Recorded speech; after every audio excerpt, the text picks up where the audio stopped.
What up, YouTube? I know it's been a while since I posted a video, and I'm really sorry about that, but unfortunately, I have just been super busy and haven't really had a whole lot to do. So, something very simple today, probably thinking why even make a video on it, but I noticed there are a few steps involved. If you don't do it right, you could break something, so I figured, probably just a better idea to show you guys how to do it, make a quick video in the meantime. So, we are going to replace the rear wiper blade on a 2014 Jeep Grand Cherokee. This works between 2011 and 2015, so stay tuned.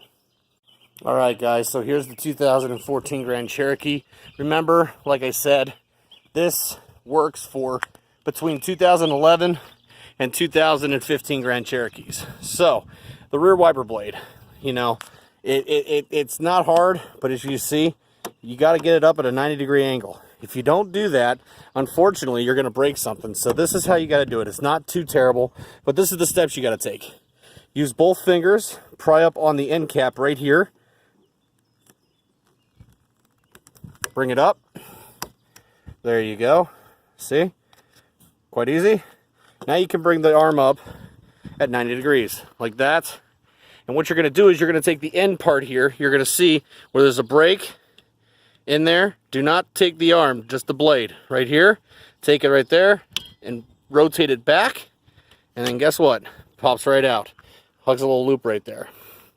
All right, so the next one, very similar to this. Here you go. We're gonna pop that in like that, like that. Stays on there now. Thumb on there. There you go.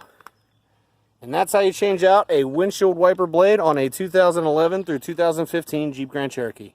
If you like this video, guys, please hit the like button. I've gotten a lot of new subs. I really appreciate it. I'm hoping to post new videos here soon. Getting the DeLorean back here soon, so we'll be posting a lot of videos about that. But hit that like button. Please consider subscribing, and I'll see you guys next video. Thanks for watching.